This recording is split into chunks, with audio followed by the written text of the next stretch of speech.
Hi, this is David Rippey coming at you with more of the Powering Through Paralysis series. This is a reading from my book. The narrator is Alexandria Dupre. Meditation to move forward. The quieter you become, the more you can hear. Buddha. He who looks outside dreams, he who looks within awakens. Carl Jung. My first experience with meditation and creative imagery took place a few weeks after my auto accident, while I was a patient in the hospital battling to regain control of my mind. About 3 weeks after my accident and spinal cord surgery, I began slipping backward in my recovery. Encased in a body that was highly compromised after all I had been through led to an inability to sleep, which caused periods of hallucinatory experiences that began working their way into my days and nights. Lying there one night, my body encased in ice bags from my head to my toes, I knew my temperature would begin its nightly vigil of rising, usually reaching 103 to 104 degrees over the course several hours. An hour earlier, the nurses had shared that it was already hitting 101.5 degrees. Even though I wasn't a big fan of cold things, including weather and food, I was so uncomfortable with my rising temperatures that I was thankful for the ice now. The medical staff was well aware of the importance of halting the rise of my elevated temperature. To assist in the process, they draped an ice blanket across my entire body.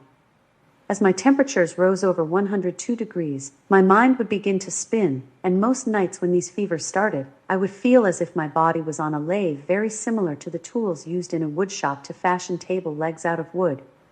The following night, packed again in ice, the nurses filed out for their nightly rounds to check on other patients. I knew I had to come up with something to try to conquer these occurrences of hallucinations and frightening events. I knew my well-being depended on my ability to make them stop. How though?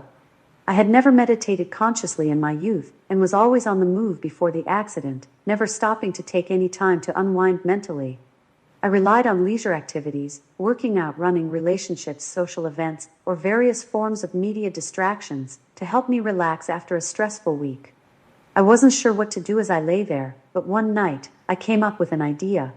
To this day, I still cannot pin down why I chose this idea to help me. Hopefully, it was something that might help me regain control of my rapidly slipping mental processes. I knew the nurses most likely wouldn't return for several hours to check on me, unless a monitor went off or I initiated contact. I realized this was probably my best opportunity, and began to conjure in my mind a large map of the United States. I put a starting point of Philadelphia and picked San Francisco as my destination. As I looked down from a great distance at this enormous map, I pictured myself going cross-country by steam locomotive to the West Coast.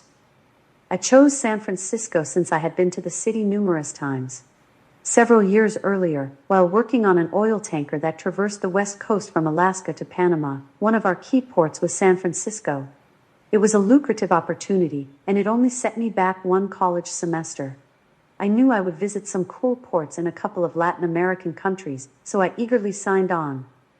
The American Sun, the ship I was assigned to on the West Coast, anchored in San Francisco Bay. I knew the states I would cross to get from Philadelphia to the San Francisco Bay, and I saw them clearly on the map in my mind. Somehow I found myself drawing upon past knowledge and experiences to help me through the difficult circumstances I was now facing. On my huge mental map of the United States, my goal, to help regain full control of my mind, was to depart from Philadelphia and stop the train at the station in San Francisco. I closed my eyes and visualized the train leaving the station in Philadelphia. I visualized myself as the conductor, and I was the only one aboard. As my body temperature rose, the train's speed started increasing as well, something I couldn't control. The locomotive blazed across my mental map, tearing away from the metaphorical station in Philadelphia. I felt as if I was on a rocket sled perched on rails that became red hot as we flew along them. My mind was spinning, just like so many other nights, and the pace was overwhelming. My mind was spinning like the wheels on the train.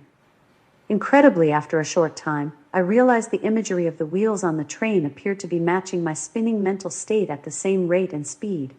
In my mind's eye, my view kept shifting from the map to a view of myself back inside and running the train. I was trying hard to get it under control, to somehow slow those wheels down. As my mind continued to spin, I began to concentrate harder, working to block out everything going on in my room and keep my focus on that train. After much concentration, I started to notice that the spinning of the train's wheels began to decrease slightly. I felt a sense of exhilaration come over me for the first time since my accident, encouraged that the mental game I had created was producing positive results. I decided to take my focus to new levels, determined that the train in my spinning mind would not win, not this night. Separating my mind from my body, looking on from afar, I saw the train moving across the plains, the Rockies into Utah and through the bottom of Nevada. The locomotive was noticeably slower as a result of my efforts, though I knew I still didn't have it completely under control. I realized there wasn't a lot of distance left once we crossed into California. I increased my focus, knowing this was the moment to break the cycle of out-of-control daily and nightly hallucinations. I felt a little panic set in. I did not yet feel secure that I could slow the train down enough to stop it in front of the station. A feeling perhaps similar to that experienced by other young, semi-nervous rookie train conductors on their first run as well. This being my first time running a train, I didn't want to fail either. The train was now less than a mile away from the station as it came into my mind's view. At the last minute, I decided to add something that I thought might help. I envisioned my former girlfriend in Houston, who was easy to focus on, who would be waiting for me at the station in San Francisco.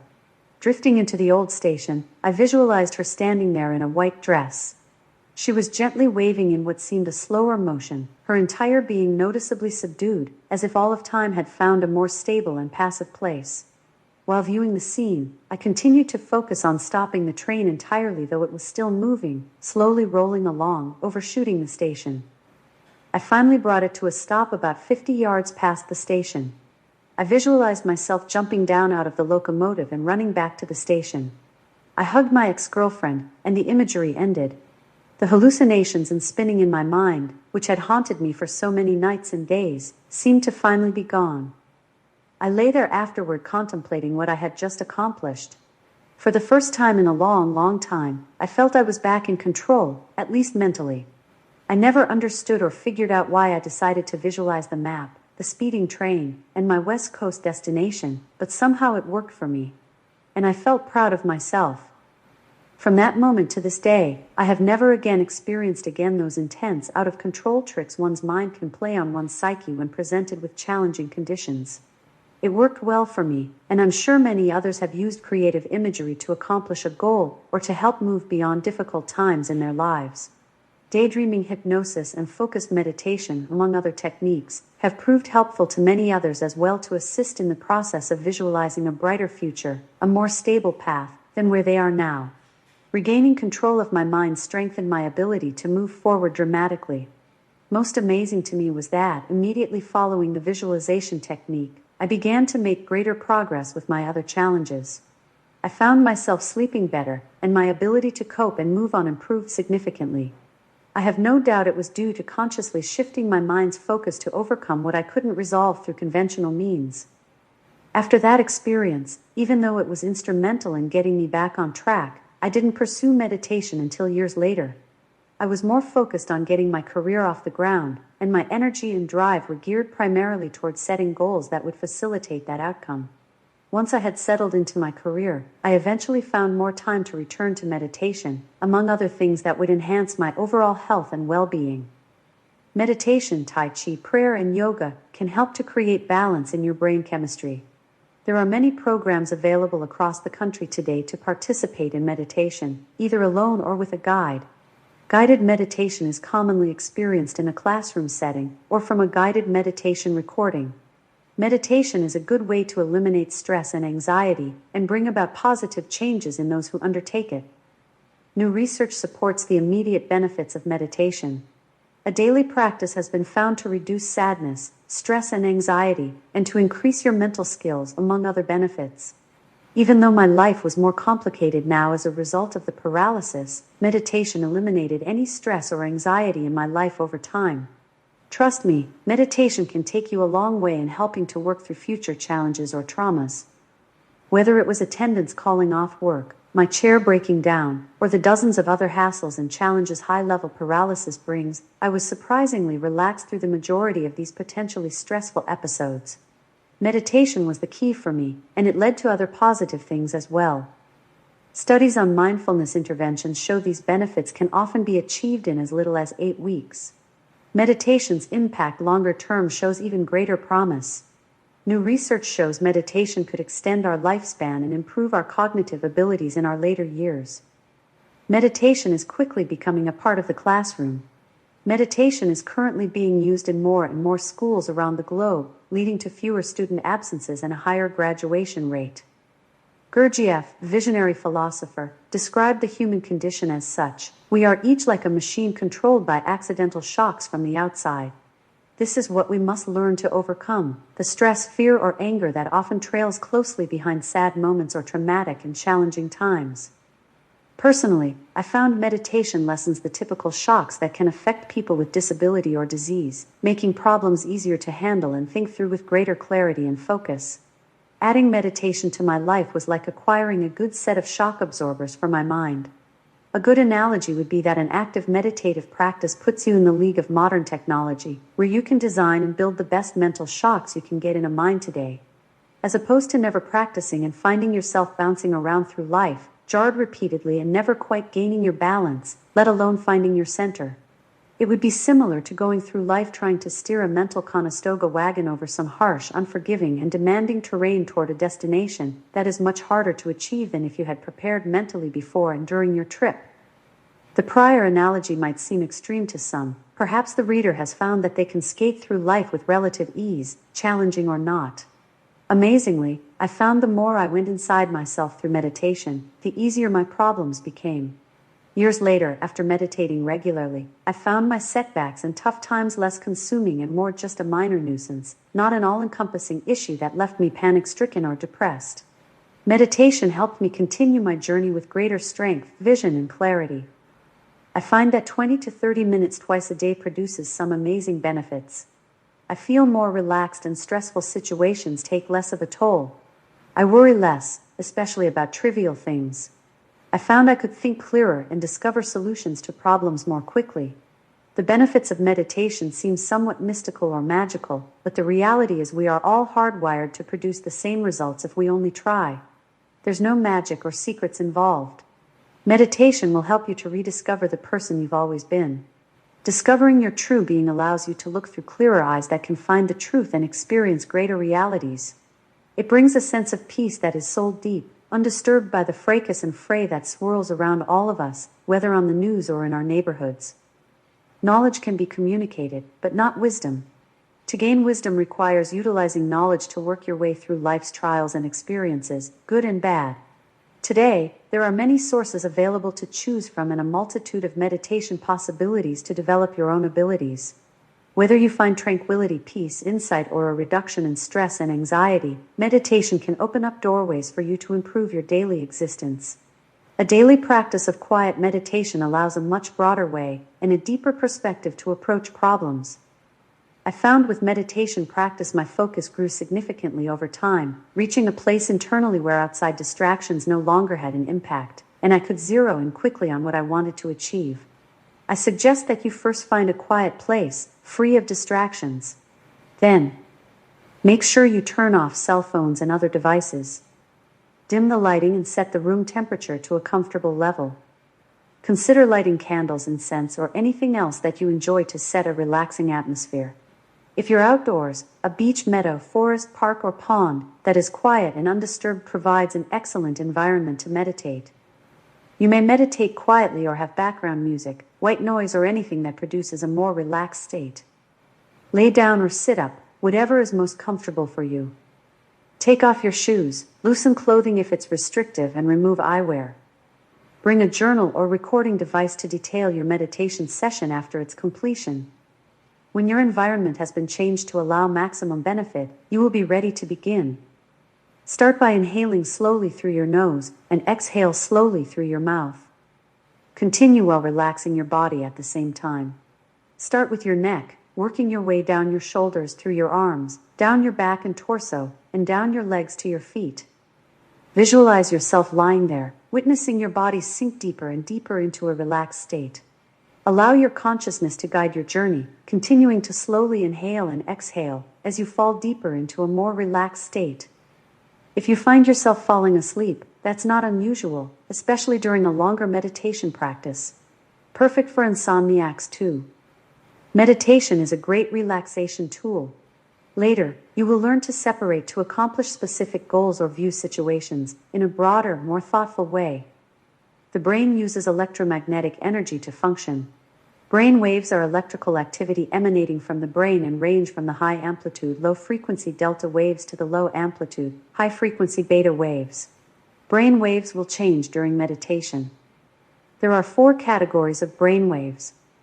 Beta waves are the frequency range of human brain activity between 12 and 30 Hz, 12 to 30 transitions or cycles per second. In this state we are awake, aware thinking, and can engage others in conversation. Alpha waves are electromagnetic oscillations in the frequency range of 8 and 12 Hz. In this state the brain is relaxed. Hypnosis and meditation are possible. Theta wave states are found in ESP, shamanic journeys, out-of-body experiences, dreaming, meditation, and paranormal phenomena.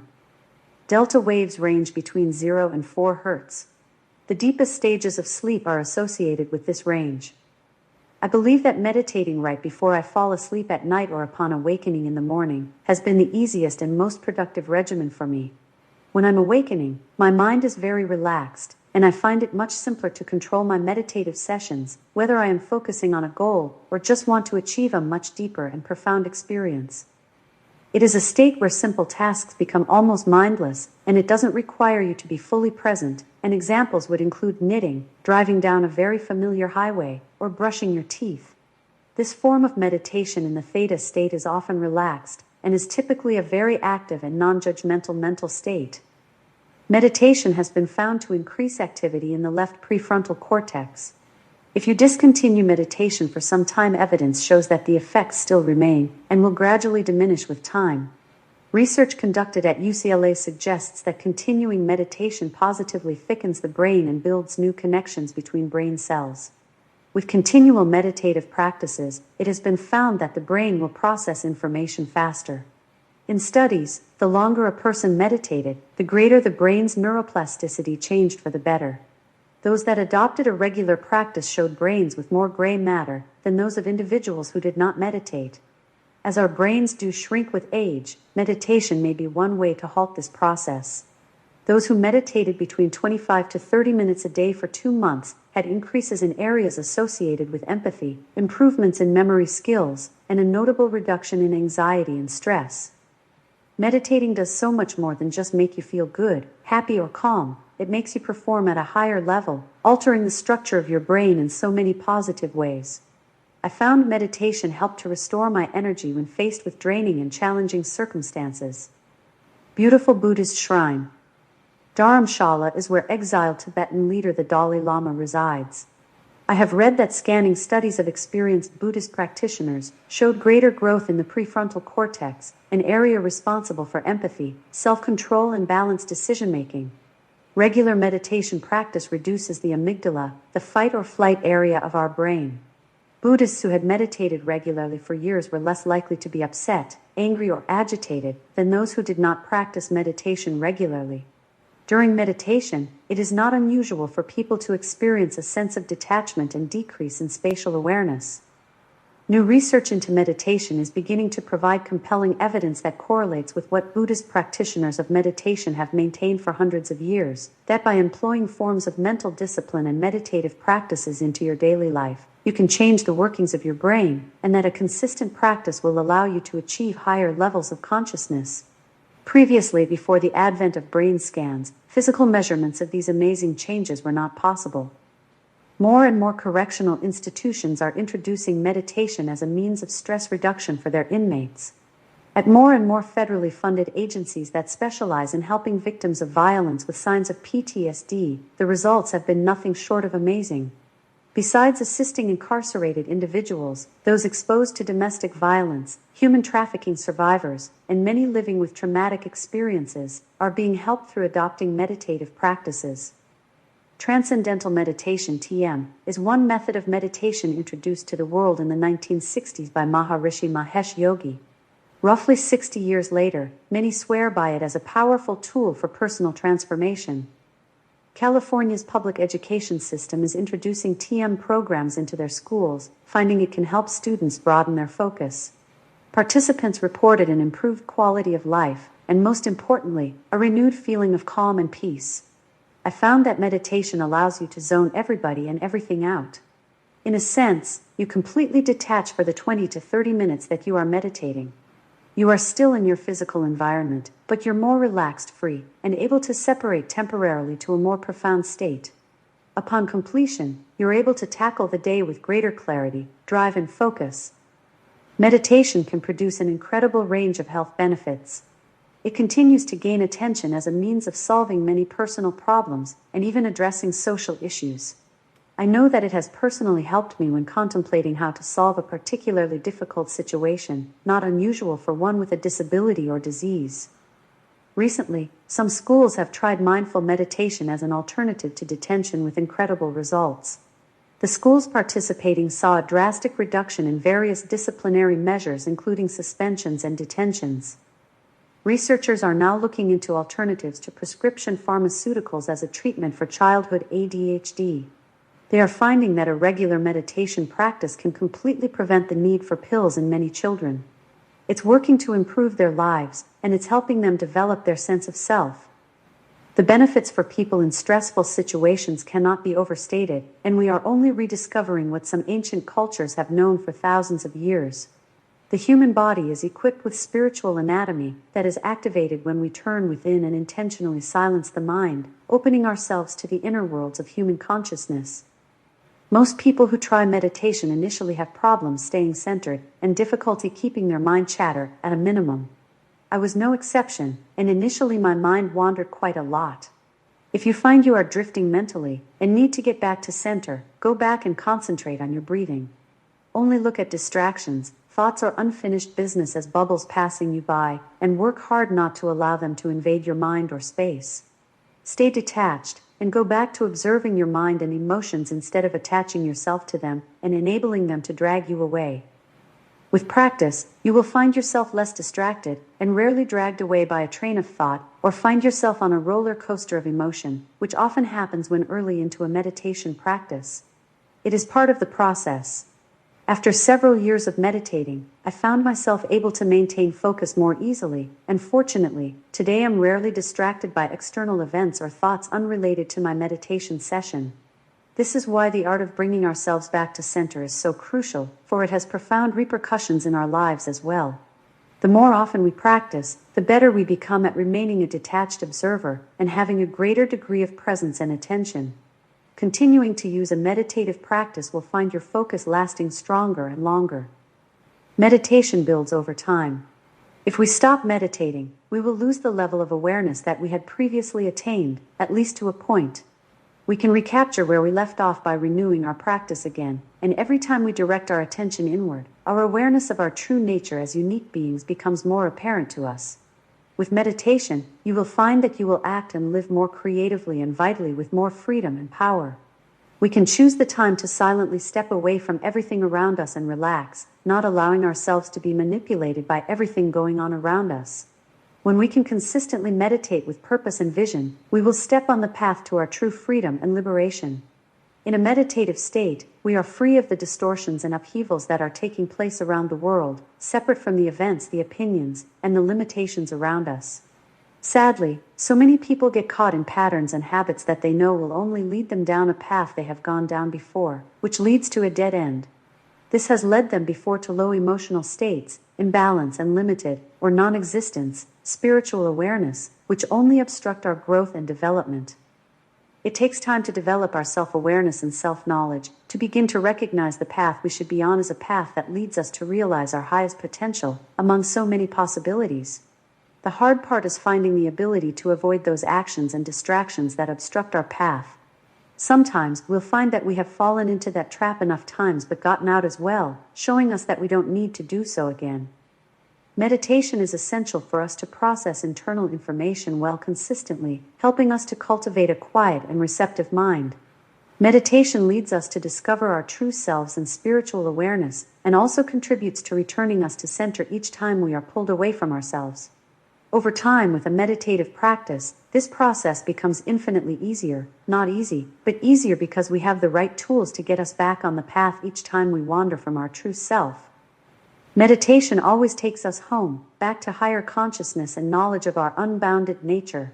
Personally, I found living paralyzed from the shoulders down much easier to deal with when I introduced meditation into my life. It helped me to visualize the way ahead, unencumbered by doubt and uncertainty about which direction was best.